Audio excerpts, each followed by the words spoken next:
आज कैबिनेट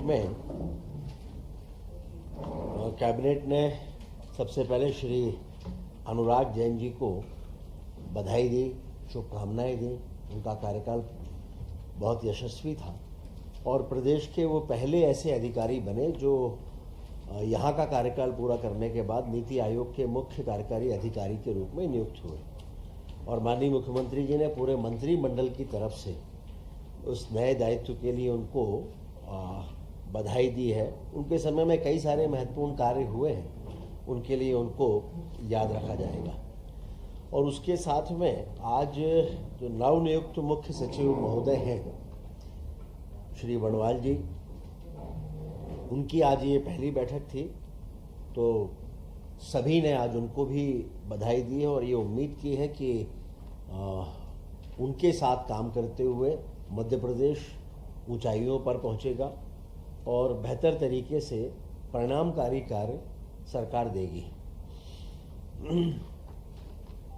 इसके साथ में माननीय मुख्यमंत्री जी ने गुरु पूर्णिमा को लेकर, कल गुरु पूर्णिमा का पवित्र अवसर है और सभी को बधाई दी है। और पूरे प्रदेश में गुरु पूर्णिमा को महर्षि सांदीपनि श्रद्धा पर्व के रूप में मनाया जाएगा। जगह जगह सांदीपनि जो स्कूल खुले हैं वो एक तरह से कीर्तिमान स्थापित कर रहे हैं और महर्षि सांदीपनि श्रद्धा पर्व एक जन भागीदारी का उत्सव, सांस्कृतिक और शैक्षणिक जन आंदोलन के स्वरूप में मनाए जाने की योजना है। और उसके साथ साथ अगर कुछ सांदीपनि स्कूल तैयार हो गए हैं, उनके लोकार्पण होना है, तो वो लोकार्पण भी इसमें किए जाएंगे। बहुत प्रसन्नता की बात है कि मध्य प्रदेश को लगातार राष्ट्रीय स्तर पर अपने कार्यों के लिए पुरस्कार प्राप्त हो रहे हैं। आयुष्मान भारत योजना में भी मध्य प्रदेश को राष्ट्रीय सम्मान मिला है।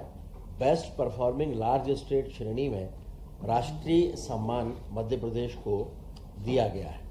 ये जो सम्मान है ये बायोमेट्रिक आधारित प्री ऑथराइजेशन प्रक्रिया के प्रभावी क्रियान्वयन के लिए मिला है और माननीय मुख्यमंत्री जी ने इसके लिए सभी स्वास्थ्य मंत्री सहित सभी मंत्रियों को और प्रदेश को बधाई दी है।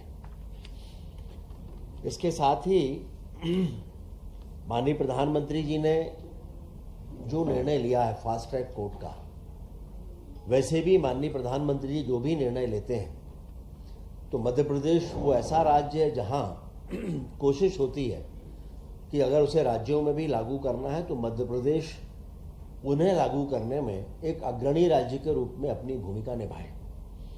और इसीलिए मध्य प्रदेश में फास्ट ट्रैक कोर्ट बनाने की भी आज घोषणा हो गई है।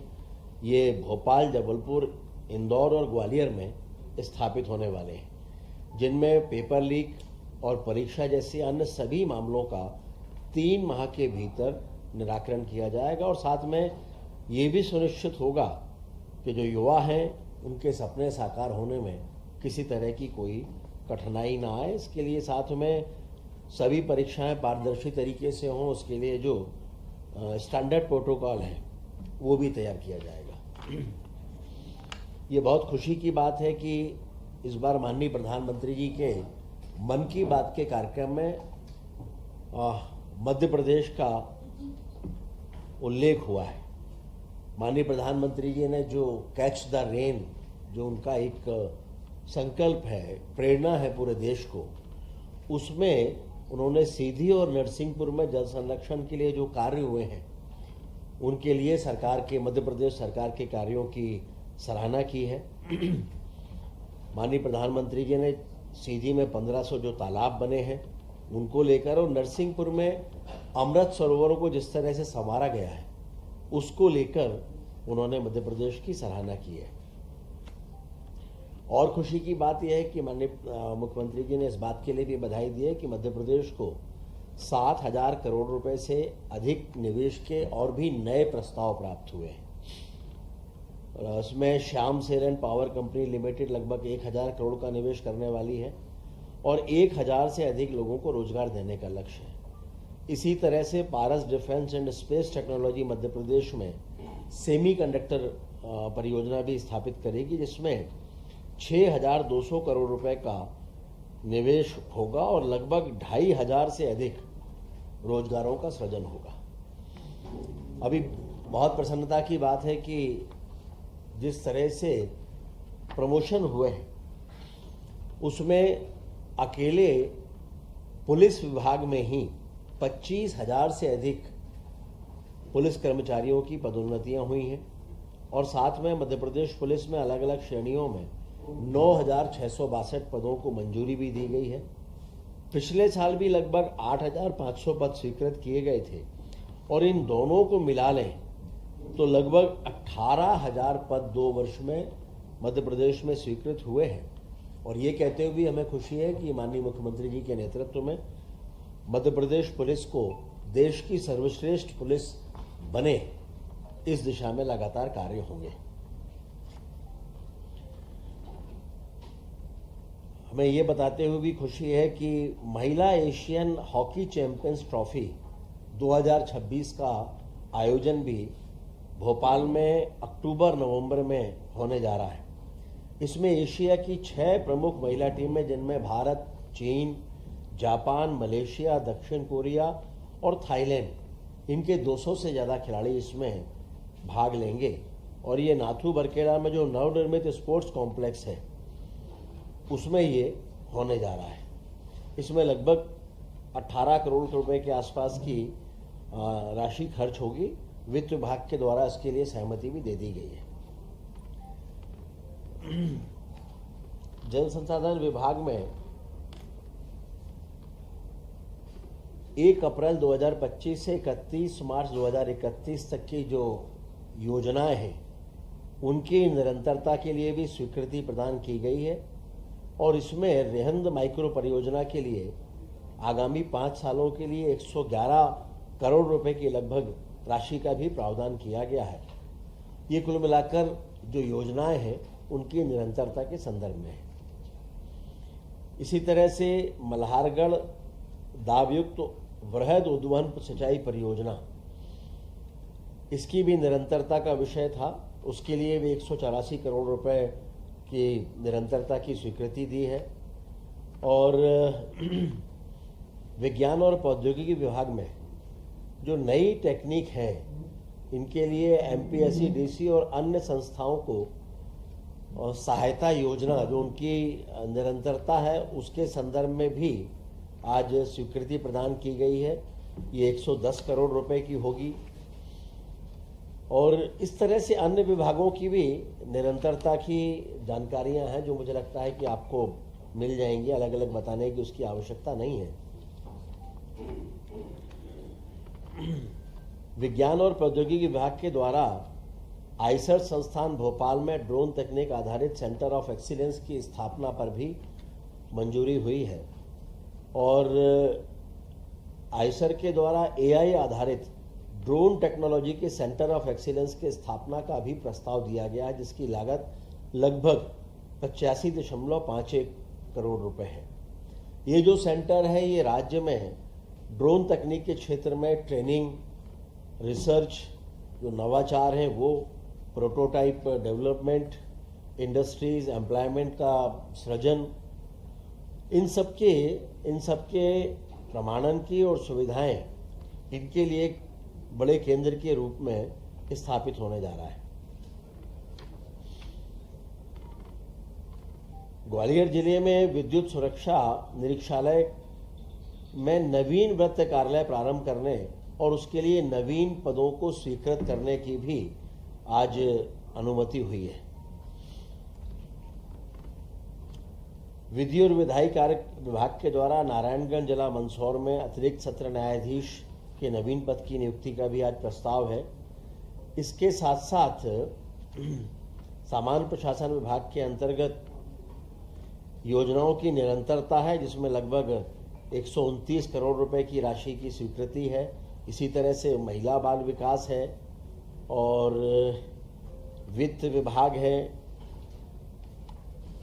इनके भी निरंतरता की स्वीकृतियां दी गई हैं। इसके साथ खाद्य नागरिक आपूर्ति और उपभोक्ता संरक्षण विभाग, इसमें भी समर्थन मूल्य पर किसानों का उपार्जन पर बोनस भुगतान योजना उसकी निरंतरता की भी स्वीकृति दी गई है।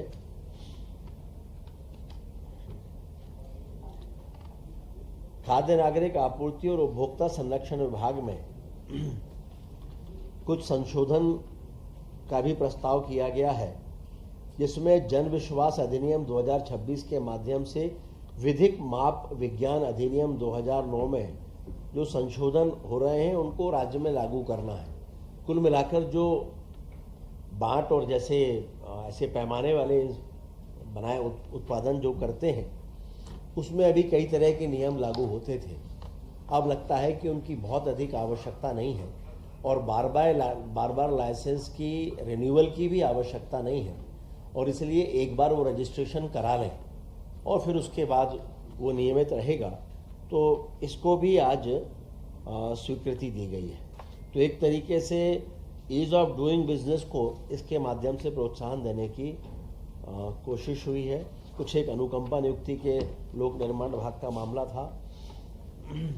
तो इस तरह से हम कहें तो आज ये सारे विषय जो थे जिन पर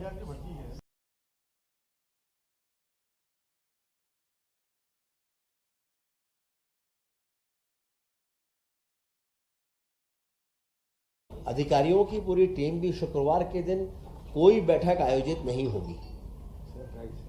शुक्रवार के दिन कोई नहीं, ये निर्धारित होगी, सरप्राइज नहीं होगी। इसमें सभी रहेंगे, ऊपर से लेकर नीचे तक, और कलेक्टर्स भी सब नीचे जाने वाले हैं। कलेक्टरों को ये जिम्मेदारी होगी कि ये जो निर्धारित होने वाले कार्यक्रम हैं वो ठीक तरीके से हो जाए, और इसमें जैसे सीएम हेल्पलाइन है, लोक सेवा गारंटी है, इसके अलावा आयुष्मान योजना है, जल जीवन मिशन है, आंगनवाड़ी है, खाद बीज से संबंधित जितने भी विषय हैं वो हैं। तो कुल मिलाकर संवाद, समाधान, संवेदनशीलता और सादगी, इनका मिला जुला स्वरूप होगा, और इनमें बहुत सादगी के साथ इसको किया जाएगा। यानी कोई बड़ी राशि इसमें खर्च नहीं होगी, कोई बहुत बड़ा टेंट लगे ऐसा नहीं होगा, उस तरह का बड़ा नहीं होगा, जो बहुत मिनिमम, जो बहुत आवश्यक है। और मंत्रियों के स्तर पर भी कोशिश ये है कि पहले वो अपने प्रभार के क्षेत्रों में ही इसको लेकर जाएं। अपने क्षेत्र में भी आ सकते हैं, लेकिन प्राथमिकता प्रभार के जिलों को देंगे। तो एक तरह से पूरी सरकार ही प्रत्येक शुक्रवार को नीचे जमीन पर होगी। माननीय मुख्यमंत्री जी भी उसमें कहीं ना कहीं जाएंगे, सारे मंत्री जाएंगे, सारे विधायक जाएंगे। तो मॉनिटरिंग योजनाओं की होगी, और उसके बाद 1-2 सप्ताह में फिर जो भी अनुभव नीचे आएंगे उसके आधार पर अगर इसमें कुछ और जोड़ना है, कोई संशोधन करना है तो वो भी करेंगे, लेकिन ये निरंतर चलेगा।